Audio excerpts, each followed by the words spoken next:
En el programa de hoy vamos a hablar sobre las mujeres cis y el mundo laboral. ¿Cuáles son los obstáculos que enfrentan las mujeres para acceder al trabajo remunerado? Para esto vamos a charlar con María Fernanda Pagura.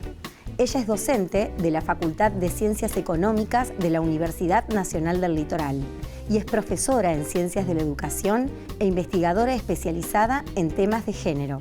Y para comenzar a hablar tenemos que aclarar determinados conceptos. En primer lugar, el de mujeres cis, sobre el cual hoy vamos a hablar. ¿Qué significa? ¿A qué se refiere? Sí, es re interesante esto que planteas porque es una categoría que estamos utilizando para poder nombrar las diferentes formas de vivir la existencia humana en el marco de, en este caso, el colectivo de mujeres.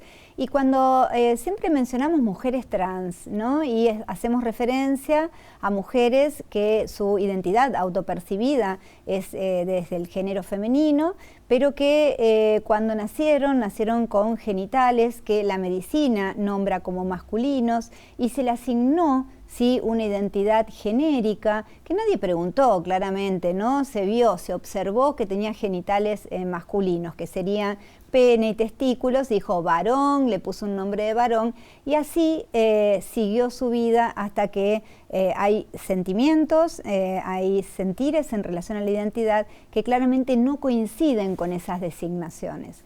En el caso de las mujeres cis, ahí vemos como una discontinuidad, llaman algunas teóricas, pero en el caso de las mujeres cis se da cierta continuidad. Acá no hay cuestiones de valores, hay cuestión de observación. ¿Qué es esa continuidad? Entre el cuerpo que da un indicador de genitales, en el caso de los genitales femeninos se observa la vulva, clítoris no se observa porque a nadie le interesa cuando nacemos como mujeres cis, pero cierto es que a partir de eso se le designa un sexo, se le designa una identidad y luego se vive la existencia humana desde esa identidad, ¿sí? Las mujeres cis está esta continuidad y somos esas las mujeres sujetas de las investigaciones vinculadas al trabajo. Justamente ahora entonces pasamos a ese tema, al trabajo remunerado.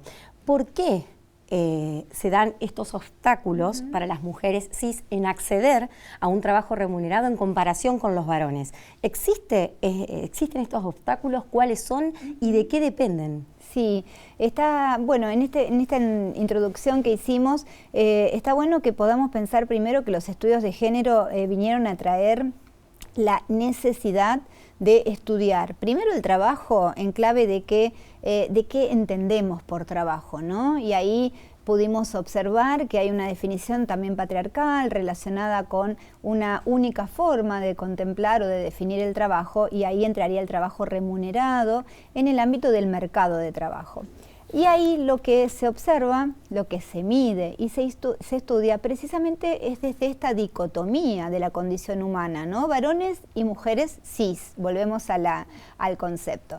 En ese sentido, cuando miramos el mundo del trabajo desde los varones y las mujeres cis, porque las mujeres trans tienen más obstáculos, ¿sí? Y está menos estudiado, ¿sí?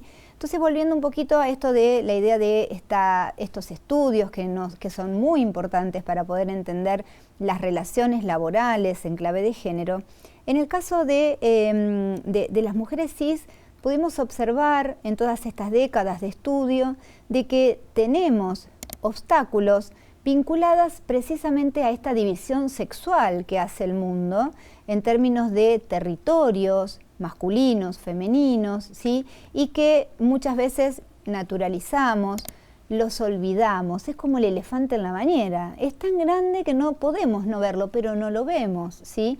Que esto que vivimos, la condición de género mujer, se torna obstáculo, no la condición, sino que nos chocamos con obstáculos que están marcando las relaciones sociales y también las económicas. Por ejemplo, hay un concepto que la economía feminista viene a traernos para definir uno de los obstáculos, que es el techo de cristal, ¿sí? Cuando decimos techo de cristal, ¿qué imaginamos, no? Esto, que hay algo encima de nosotras. Fragilidad, además. Muy bien, la cuestión de fragilidad, pero que es una fragilidad mentirosa, porque en realidad está y uno cree que lo puede romper porque es de cristal, es de vidrio, pero en realidad tiene la fuerza del patriarcado.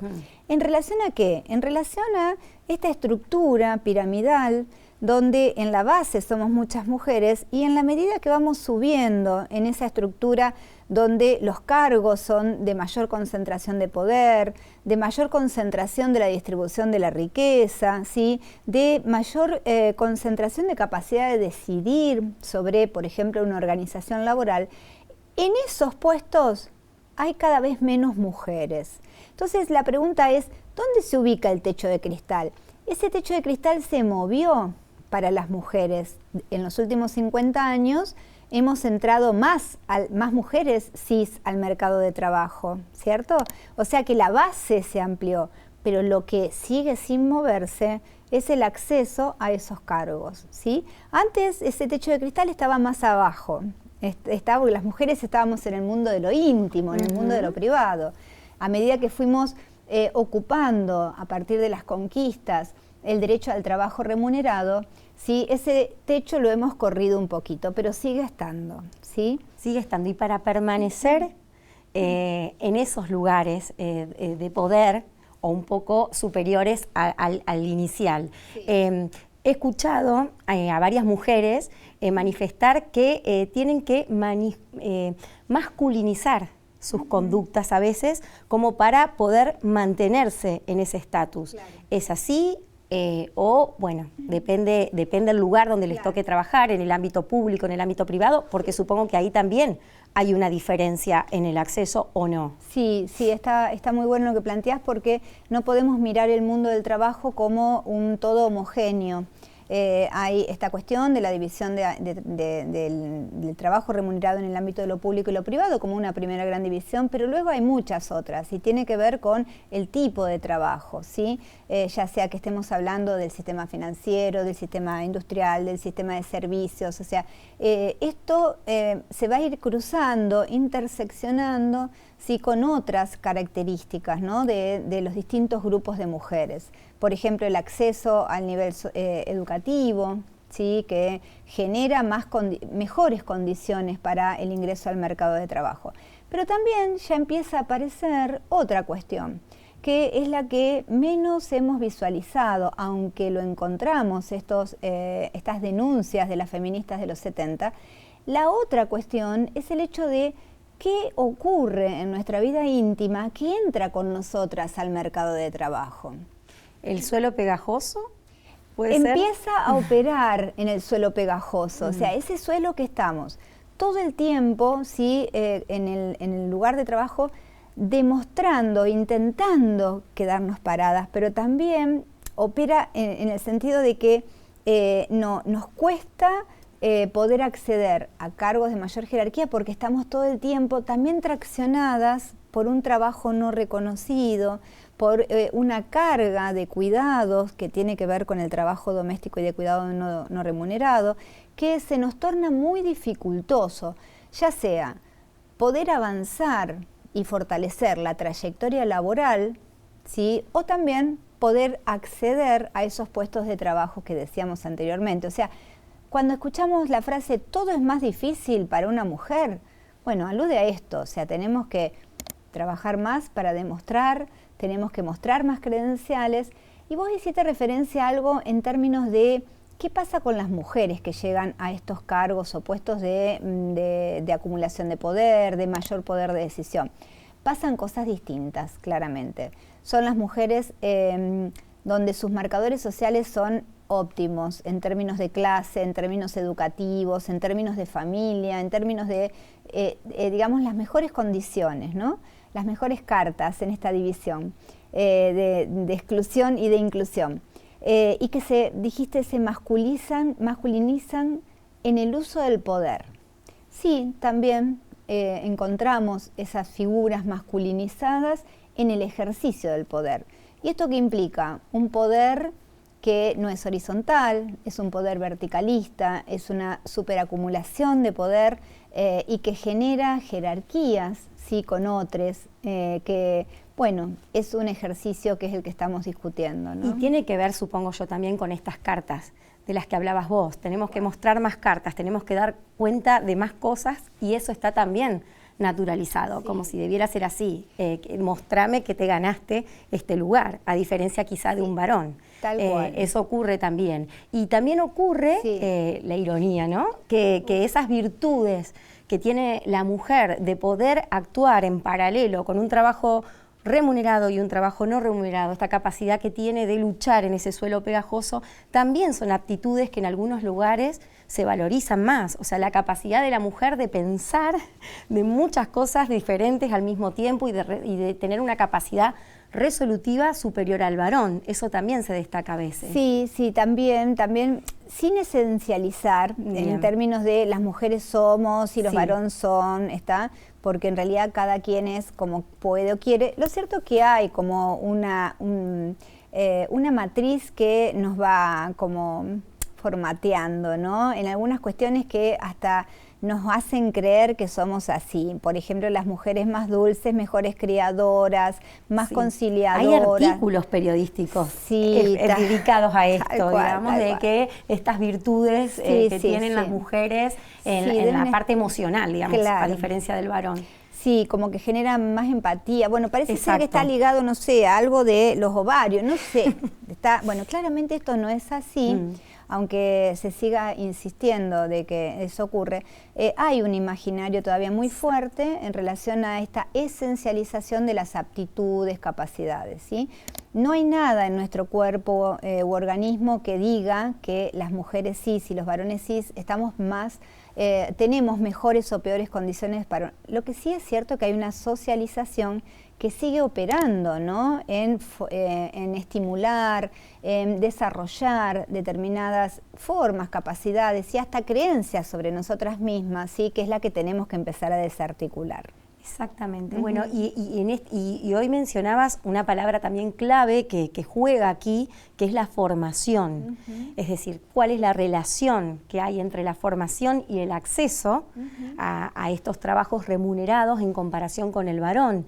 Se puede decir que hay mujeres más o menos formadas en comparación con el varón para acceder a esto. ¿Qué rol juega la formación como elemento determinante de acceso a estos trabajos? Sí, eso también hay que mostrarlo, ¿no? Y los datos cuantitativos nos dicen que del porcentaje de cargos ejecutivos, ¿no? Que serían estos cargos que tienen un reconocimiento social, de jerarquía, un reconocimiento económico y obviamente una acumulación de poder, de la cantidad de esos puestos de trabajo en Argentina, solamente el 3,4% de esos puestos están ocupados por mujeres.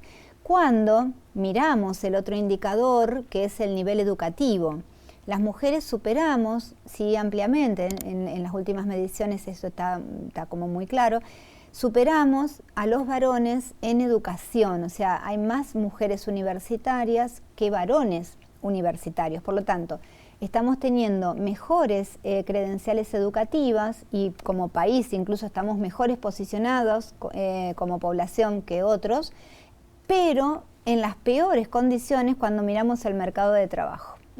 O sea, no impacta en que las mujeres podamos acceder a mejores puestos de trabajo, mejor remunerados, con una trayectoria laboral, que no es menor hablar de esto de la trayectoria laboral, porque es cómo vamos creciendo en nuestra vida de trabajo y que eso nos permite mejores condiciones, no solamente en el propio trabajo, sino cuando nos jubilemos, por ejemplo, ¿no?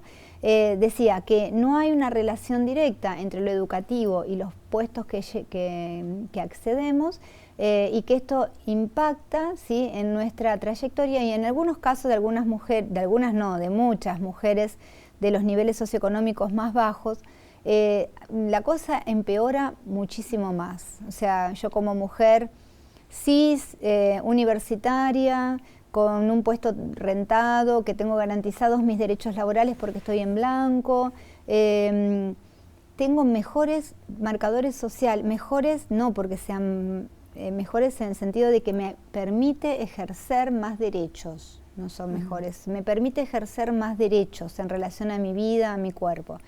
Las mujeres con otros marcadores sociales esas trayectorias laborales suelen ser interrumpidas, ¿sí? Tienen que entrar y salir del mercado de trabajo, vinculado también con lo que ocurre dentro de la vida doméstica, ¿sí? En el caso de que decidan transitar la maternidad, hay una tarea de crianza y de cuidado de esas niñas, niños y niñas, y que seguimos con una división sexual terriblemente desigual.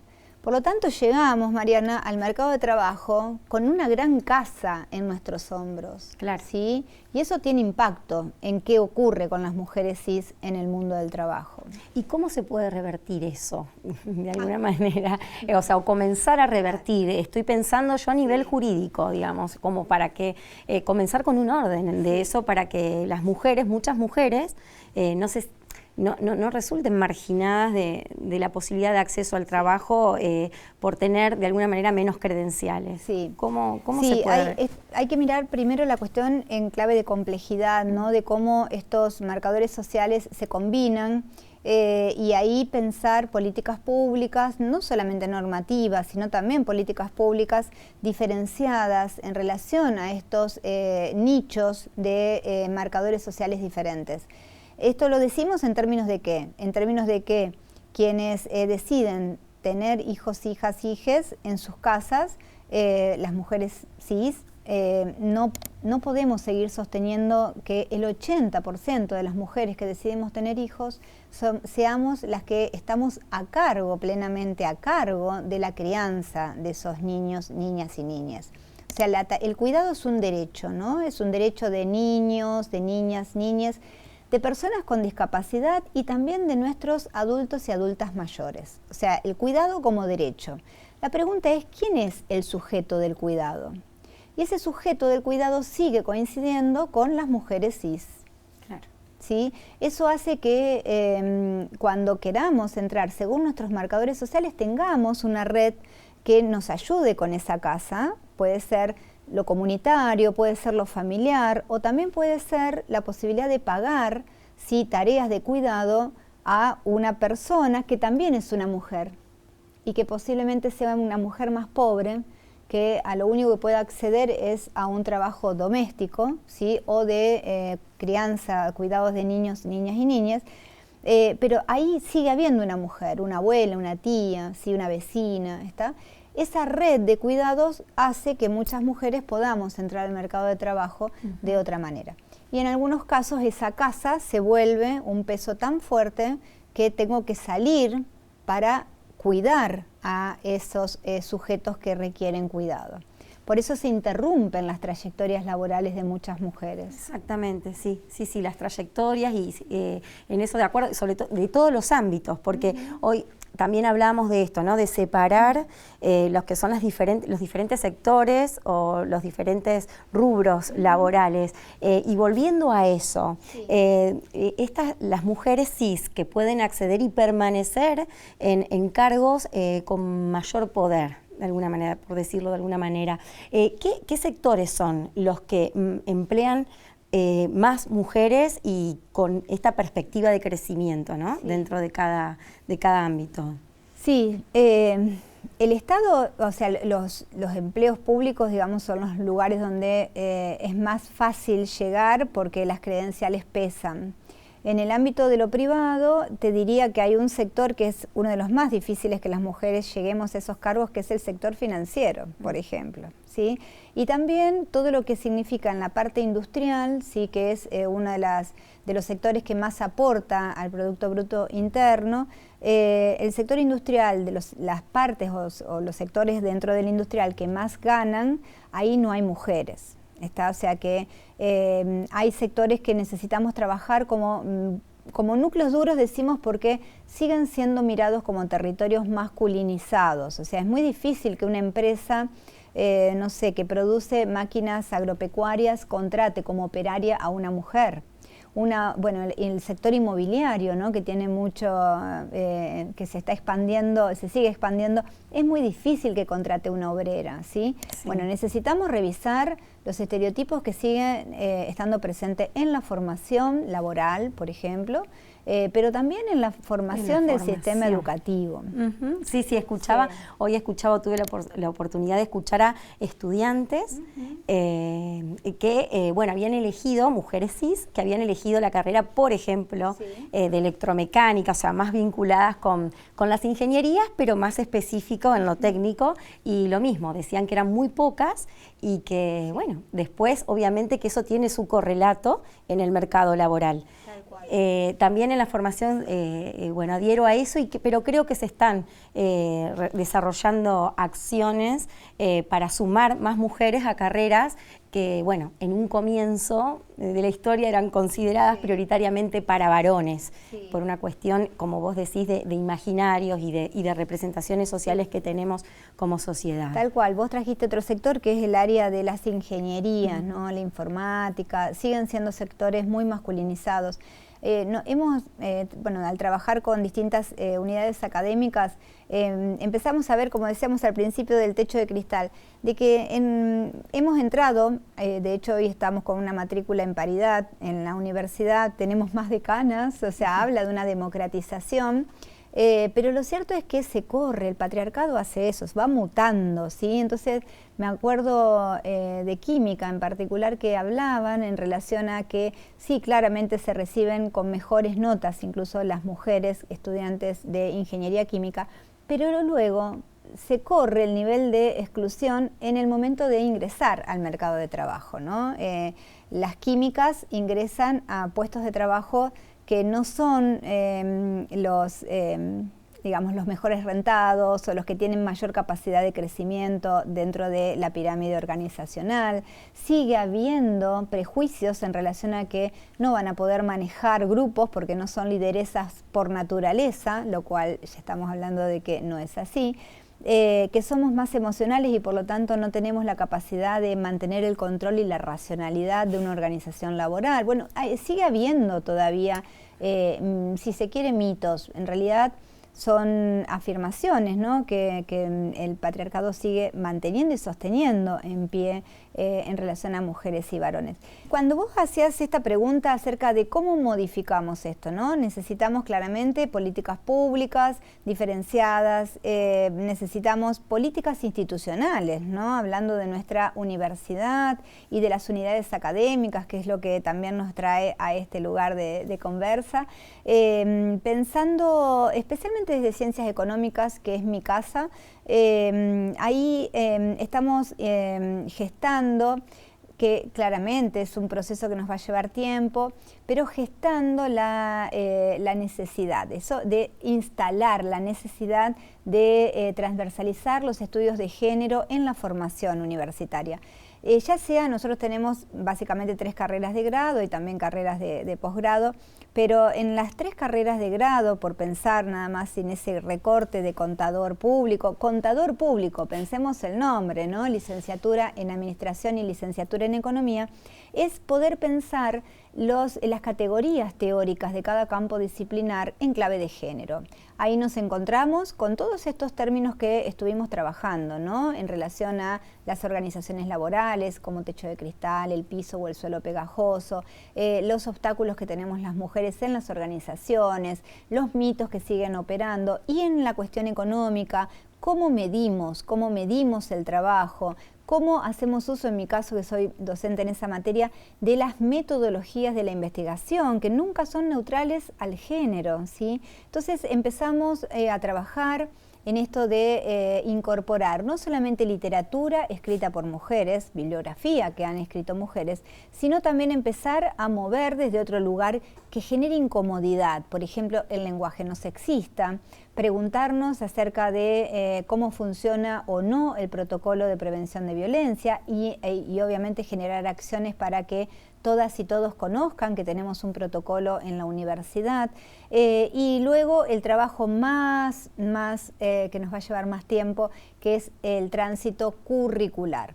Ahí es donde estamos trabajando, sabiendo que que no es de un día para otro, pero instalar lo que llaman algunas autorías la revisión de todo nuestro cuerpo teórico en clave de género. En ese sentido, también en la Facultad de Ciencias Económicas en particular, tenemos una comisión de género que fue constituida en el 2018 por un consejo directivo y que lo interesante es que hay representantes de todos los estamentos, estudiantes de las distintas agrupaciones políticas, no solamente el centro que está en determinado momento como a cargo, docentes de la gestión, administrativos, del consejo profesional, y vamos haciendo, bueno, acciones como para empezar a visibilizar los derechos de las mujeres, los derechos humanos de las mujeres en principio, y ya estamos incluyendo de las disidencias sexuales. Así que bueno, hacemos intervenciones del espacio público, hacemos una socialización respecto de las herramientas que tenemos, de bueno, todos aquellos espacios que tienen que ver con, en este caso de la violencia, por ejemplo, que tenemos como para exigir una universidad libre de violencia y libre de homo, lesbo, trans, odio. Muy bien, Fernanda. Bueno, muchísimas gracias. Muy clara, tus explicaciones fueron muy claras. Te agradecemos la presencia acá en el programa y bueno, te esperamos para otras oportunidades. Con mucho gusto, y la verdad que fuimos viendo un montón de cosas. Sí. Bueno, dejamos para la pregunta, ¿cierto? Hay muchas preguntas que quedaron, pero bueno, seguramente más adelante la vamos a poder abordar.